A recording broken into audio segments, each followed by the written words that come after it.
जब जम्मू कश्मीर में शांति, कानून और व्यवस्था की बहाली हो जाती है, तब हम यूनाइटेड नेशन की देखरेख में जनमत संग्रह कराने के लिए तैयार हैं। 2 नवंबर 1947 को नई दिल्ली में नेहरू ने अपना सबसे चर्चित और विवादित भाषण दिया। नेहरू ने कहा कि जब कश्मीर में शांति व्यवस्था और कानून स्थापित हो जाए तो संयुक्त राष्ट्र यानी यूनाइटेड नेशन जैसी संस्था की देखरेख में जनमत संग्रह करवाया जाएगा। हालांकि यह प्रस्ताव लॉर्ड लुई माउंटबेटन का था और लॉर्ड माउंटबेटन ने यह प्रस्ताव मोहम्मद अली जिन्ना को भी दिया था, लेकिन जिन्ना ने मना कर दिया। लेकिन नेहरू को माउंटबेटन ने यूनाइटेड नेशन में जाने के लिए मना लिया था, जबकि सरदार पटेल यूनाइटेड नेशन जाने के पक्ष में नहीं थे। यह नेहरू की सबसे बड़ी गलतियों में से एक मानी जाती है। माना जाता है कि उसे एक भाषण की वजह से ही कश्मीर का मुद्दा इतना लंबा खिंचा। भारत ने 31 दिसंबर 1947 यूनाइटेड नेशन में पाकिस्तान के खिलाफ शिकायत दायर करी। यूनाइटेड नेशन में अमेरिका और ब्रिटेन अपने राजनीतिक स्वार्थों को साधने में लग गए। उन्होंने कश्मीर पर भारत की शिकायत को दरकिनार कर दिया और भारत और पाकिस्तान को एक ही तराजू में तोलना शुरू कर दिया। यह नेहरू के लिए किसी सदमे से कम न था। अमेरिका और ब्रिटेन ने कश्मीर के प्रश्न को हटाकर इस मुद्दे को भारत पाकिस्तान मुद्दा बना दिया। अब भारत यूनाइटेड नेशन के दलदल में उलझ चुका था। ऐसे में नेहरू ने फिर से रुख किया शेख अब्दुल्ला की तरफ। नेहरू के हिसाब से शेख अब्दुल्ला एक सेक्युलर सोच के व्यक्ति थे। उन्हें पूरा विश्वास था कि शेख अब्दुल्ला हमेशा भारत के पक्ष में ही रहेंगे।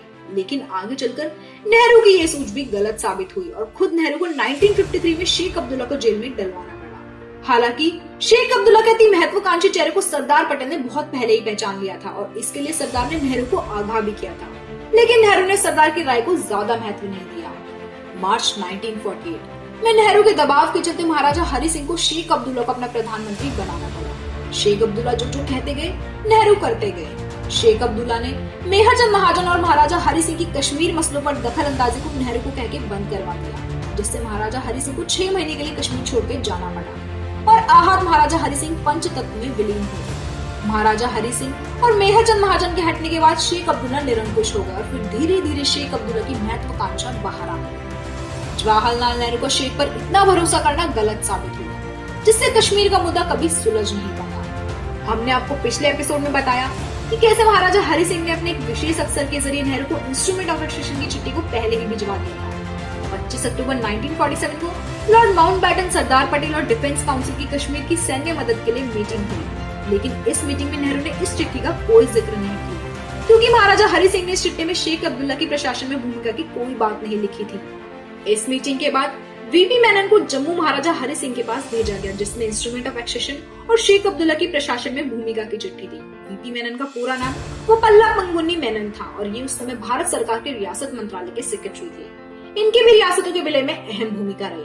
खैर, वीपी मेनन ने महाराजा हरि सिंह से दोनों लेटर्स पर हस्ताक्षर लिए और वापस दिल्ली लौट आए। उसके बाद जाकर नेहरू और माउंटबेटन ने भारतीय सेना को कश्मीर जाने की इजाजत दी और उसके बाद भारतीय सेना ने जो अपना रण कौशल दिखाया वो पाकिस्तान को आज भी याद है।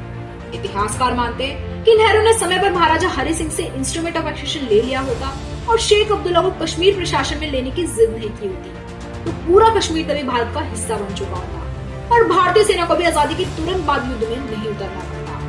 बहरहाल, संयुक्त राष्ट्र के दखल से सीज फायर के बाद नेहरू ने गोपाल स्वामी अयंगर को अपना प्रतिनिधि बनाकर कश्मीर भेजा। गोपाल स्वामी अयंगर ने नेहरू की शय के चलते सरदार पटेल को कश्मीर मसले पर बाईपास कर दिया, जबकि सरदार गृह मंत्री के साथ साथ रियासत मंत्री भी थे। मतलब साफ था कि नेहरू ने कश्मीर का मुद्दा अपने हाथ में ले लिया था। सरदार पटेल इस बात से बहुत नाराज हुए और अपने इस्तीफे की पेशकश कर दी, लेकिन महात्मा गांधी के हस्तक्षेप से बात कर दी। नेहरू ने उन्हीं गोपाल स्वामी अयंगर को अपना प्रतिनिधि बनाकर यूनाइटेड नेशन में भेजा। बाद में इन्हीं गोपाल स्वामी अयंगर के बारे में लॉर्ड माउंटबेटन ने नेहरू को कहा कि गोपाल स्वामी अयंगर ने भारतीय केस को सही तरीके से नहीं रखा और पाकिस्तान ने इसी का फायदा उठाया।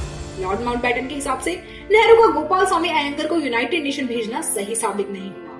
आर्टिकल 370, नेहरू जिसे शेर कश्मीर कहते थे, उस शेख अब्दुल्ला ने नेहरू को असली रंग दिखाना शुरू कर दिया था।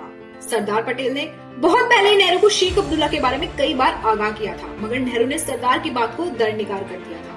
लेकिन 1950 आते आते नेहरू को सरदार पटेल की बात समझ में आ चुकी थी, लेकिन तब तक बहुत देर हो चुकी थी। 15 दिसंबर 1950 को सरदार पटेल पंचतत्व में विलीन हो गए। नेहरू शेख अब्दुल्ला के जाल में फंस चुके थे और उसी के चलते कश्मीर को विशेष राज्य का दर्जा भी देना पड़ा। इसके लिए नेहरू ने फिर से गोपाल स्वामी अयंगर को आगे किया, जब वो खुद लंदन गए हुए थे। गोपाल स्वामी अयंगर ने कश्मीर को विशेष राज्य का प्रस्ताव कांग्रेस के सामने रखा, जिसको वक्त की नजाकत समझते हुए सरदार ने भी समर्थन दे दिया। लेकिन 24 जुलाई 1952 को नेहरू ने लोकसभा में कहा कि आर्टिकल 370 तो सरदार पटेल की देखरेख में पास हुआ था, तो नेहरू इसके लिए जिम्मेदार नहीं है।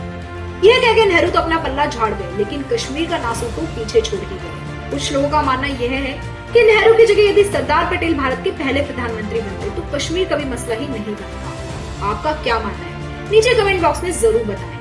भारत में उसके बाद कई सरकारें आई और चली गई, लेकिन जम्मू कश्मीर का मुद्दा ज्यों का त्यों ही रहा। बाद में 5 अगस्त 2019 को मोदी गवर्नमेंट ने आर्टिकल 370 के तहत जो जम्मू कश्मीर राज्य को विशेष प्रावधान मिला हुआ था उसे हटा दिया। राष्ट्रपति संसद की सिफारिश पर यह घोषणा करते हैं, अनुच्छेद 370 के सभी खंड लागू नहीं होंगे।